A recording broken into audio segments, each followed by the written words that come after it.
a few years ago I stumbled down a rabbit hole that I am yet to stumble out of, and that was stumbling into a small place on Twitter, which was at the time known as Cave Twitter, a small community of weird philosophy, weird theory people, mostly centered around the theories of a person by the name of Nick Land and the group known as the CCRU, as well as a lot of influence from Deleuze and Guattari, as well as a bunch of other postmodern philosophers. And I was like, damn, this is the coolest shit I've ever fucking seen, because I didn't know anything about philosophy at the time. And I started trying to understand it. Now, if you don't want to hear about me, skip ahead a little bit, but just briefly, I'm not a philosophy student. I've never read Hegel or Kant or any of that stuff. I find it extremely boring. And so it took me a really long time to start wrapping my head around the ideas of accelerationism, because they obviously all build up upon, you know, Marx and so on, stuff that I hadn't read and had no idea about, and it was kind of my introduction to philosophy. And yeah, again, haven't read any of those books, so don't take me as some sort of philosophy student, academic person. I don't know what I'm talking about. I just find this particular ideology to be interesting. Um, and so yeah, after a lot of reading, after reading a couple of books, uh, and many more on my laptop, um, I think I can make a video about accelerationism. Now, a while ago, I made a video about accelerationism called What is Accelerationism that did pretty well for my channel. And at the time, I was only just beginning to understand these things. Now I think I have a better grasp on how to give the elevator pitch for accelerationism as I see it. And I don't think anyone else that I've seen has done a good job of this on YouTube. There's one video by a channel called Plastic Pills. Plastic Pills has a few good videos on like Deleuze and stuff, but I feel like his video on accelerationism and Nick Land was kind of lacking. I feel like he kind of missed the point. Like most of what he said was accurate, but like just not the central arguments, not the main bit. You know, he was sort of talking around it. So maybe because it's pretty out there. Um, and so I wanted to try and throw my hat into the ring again, this time after having spent a few more years reading up on this stuff and thinking about it, and I think I've thought of a good way to give the elevator pitch. So here's the elevator pitch. It's one sentence. The sentence is hyperstitional techno-capital AI singularity. And I will now go word by word and explain what that sentence means, and in doing so, hopefully you will understand Nick Land's style accelerationism. Another thing I want to preface is accelerationism as a word is used by a few different people and groups of thinkers who use it in different ways. We'll talk more about that a little later, but for now, just know that I'm talking about the word accelerationism as it is meant by the CCRU. And Nick Land and people who follow that train of thought. So, hyperstitional. This is one of the key tenets of this book and a bunch of Land stuff and CCRU stuff. So a hyperstition is sort of one step beyond a superstition. Superstition, I believe the etymology, super means above or beyond, and stition means like to stand, I guess. So it's like to stand above. Hyperstition, I don't know, it's not really relevant, but hyperstition is like one step beyond. So a hyperstition is an idea that makes itself real. An example of this, this is like a very concrete example, or like a very easy to follow or logical example, causal example. So let's say someone starts a rumor that the stock market is going to crash on the 28th of March. And this rumor becomes so persistent that the 28th of March comes along, everyone pulls their stocks, and the stock market crashes. Or something like that, right? That is, someone had an idea, and the idea made itself real mimetically, sort of, right? It's almost like a system of magic a little bit. And magic and mysticality and stuff like that is a big part of this. So with that example, it's very sort of logical. Each thing sort of follows. It sort of follows one very clearly follows the input very clearly follows to the output, but hyperstitions can get a lot more wacky. Another example might be science fiction, where some science fiction author, like for example Arthur C. Clarke, or I don't know, let's say Asimov, right? Asimov comes up with his 5 laws of robotics, and then makes a bunch of books about why that doesn't work, right? Like all of Asimov's books are about robots going wrong, AI going wrong. So he makes these 5 laws of robotics and demonstrates how hard it can be to get AI to actually follow what you want it to do. And then we're finally in a position where we technologically are creating some basic AIs, and a bunch of people say, why don't we try using Asimov's laws of robotics? And AI safety experts, who are now apparently a thing that exists, have to explain, no, you can't use those because robots don't understand things like that. They won't understand it in the same way we will understand it. So the same thing Asimov sort of willed into existence now becomes something real. You could use another example, like the Star Trek. So much stuff in Star Trek. Star Trek makes a swooshy logo, then Space Force rips it off, or the Voyager spacecraft. Or NASA names stuff after Star Trek stuff all the time. You know that this sort of general idea that someone sort of speculates something or manifests something into reality through a mimetic idea, and this is sort of a type of magic, right? And you can abuse this, and also time isn't necessarily relevant. So you could retrocausally hyperstition something into reality. You might not even do it on purpose, but that retrocausality is also important here, or causality not necessarily being strictly bound to the same way that humans perceive time, because Nick Land has always been kind of against the human perspective. Again, we'll talk about that. So that's what hyperstition is. It's an idea that makes itself real. Hyperstitional techno-capital.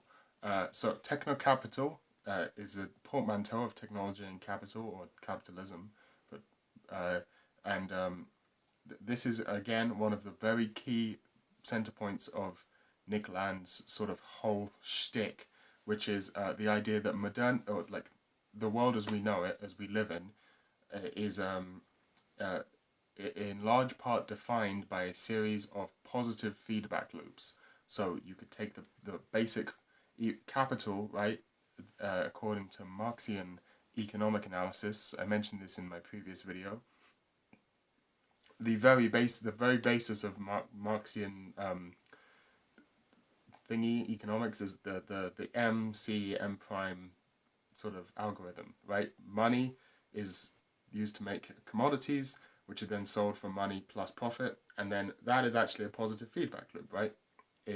The money goes in, you get money out plus profit, which then circles back into the commodity, and you get a feedback loop going, accelerating.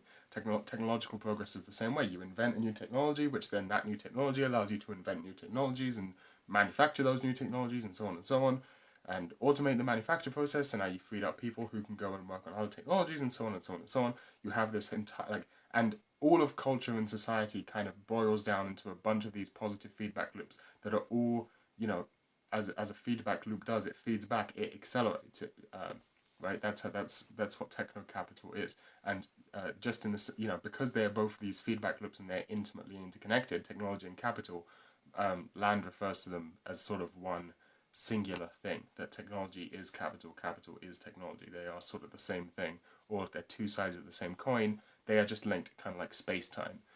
That's what I think he's like alluding to, space-time, in the sense that space and time, we can think of them as separate, but also like they're really the same thing. Techno-capital, in a similar way, we think of them as separate, but they're so intimately linked, it makes sense to conceptualize them as the same thing. Okay, and now for the final and maybe the most out there bit. So we got hyperstitional, we got that, techno-capital, we got that. Now AI singularity, or you can even leave out the singularity bit. So hyperstitional, techno-capital, AI. AI, artificial intelligence. And again, I think this is maybe the thing that helped me, particularly with this book, less with Frank Numina, but this book particularly.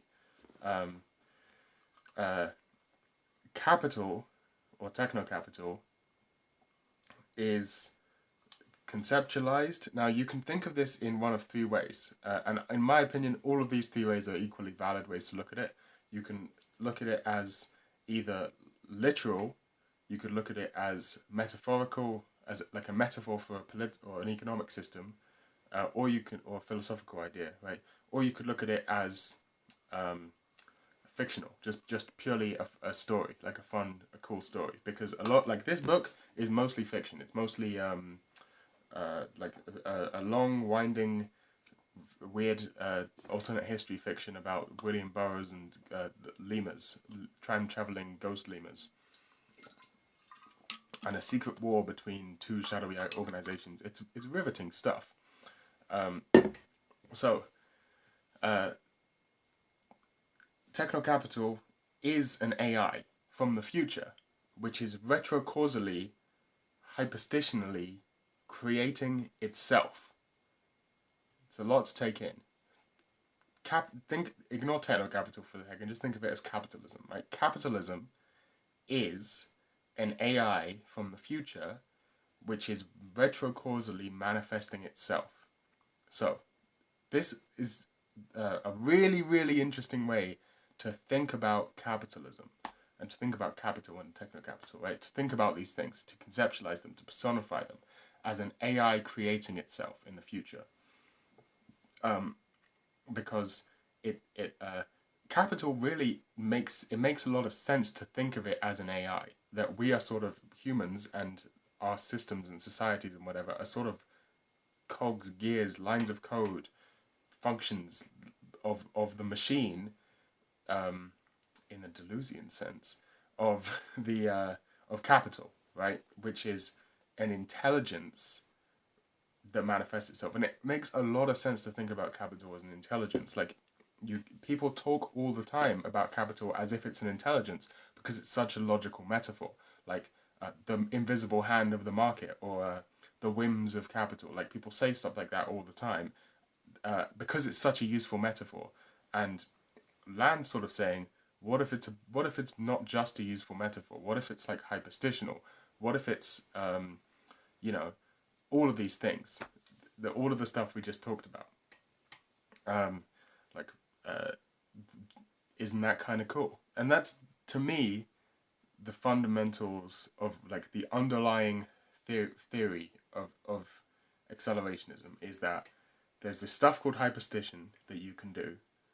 Technocapital is using this technique, hyperstition, to manifest itself as an AI, super intelligent AI in the future. The singularity, if you don't know, I should clarify, is the time when sort of, uh, depending on who you ask, sometimes it's used in two different ways. It's used to mean two different things.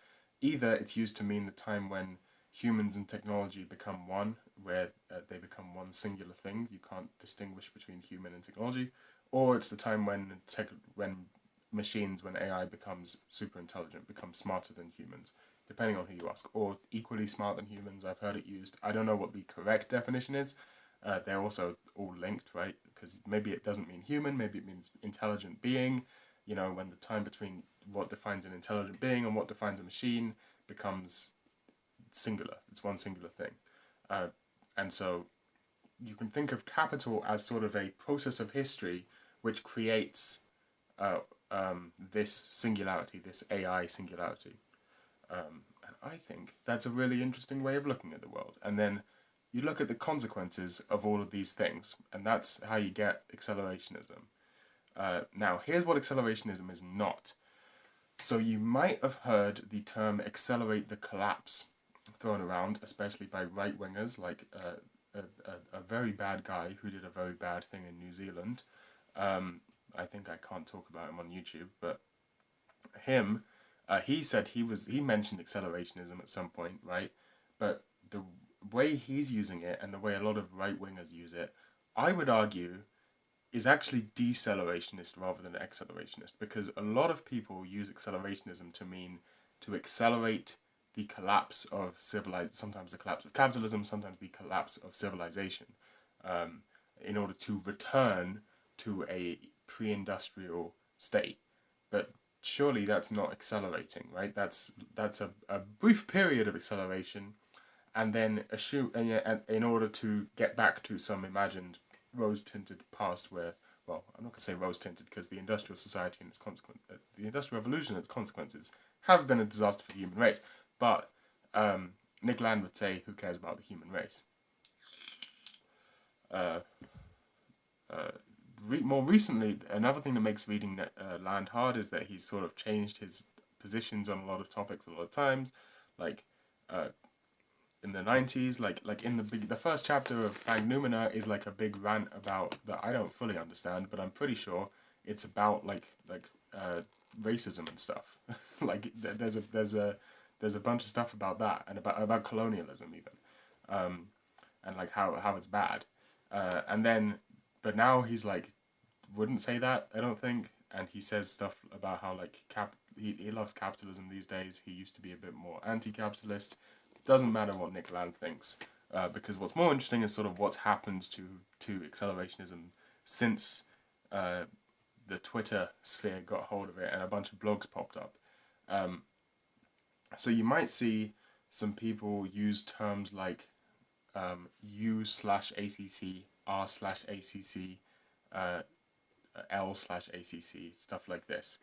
So what that is the ACC stands for accelerationism, and the prefix stands for some sort of subgenre. So you have left wing and right wing. These were the first ones to pop up. I don't think either of them really count, in my opinion, because as we talked about, right wing accelerationism is really often decelerationist. Even if you take stuff like Patchwork, which isn't really accelerationist, but a lot of right-wing accelerationists like it. A lot of left-wing accelerationists like it too. Patchwork is really like about stability, so it's about what's the word, plateau. It's not so much about chaotic AI overtake of humanity. It's kind of about stopping that from happening, with fucking fingerprint guided guns or whatever the fuck Moldbug thinks is cool.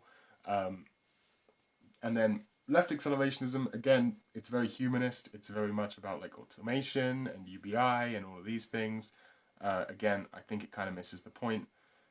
Then you have UACC, which was kind of a reaction to both of these camps, which is unconditional accelerationism, which I think is really, personally think is like the final form of accelerationism, where it means it's just sort of, you can't put this in to your existing political frameworks. It's its own thing. And there's a whole bunch of stuff about that. You can probably read it on blogs, because at that point it gets a lot more complicated. And then there's also a couple of more niche ones.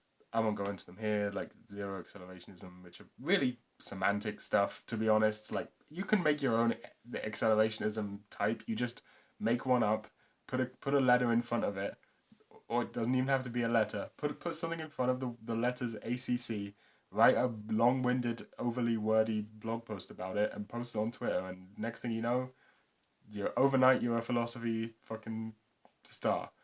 So there you go. That's accelerationism. Yeah, you. I realized I just realized I forgot to mention one tiny thing. So I said you can think of the AI retrocausal stuff as one of these three things, right?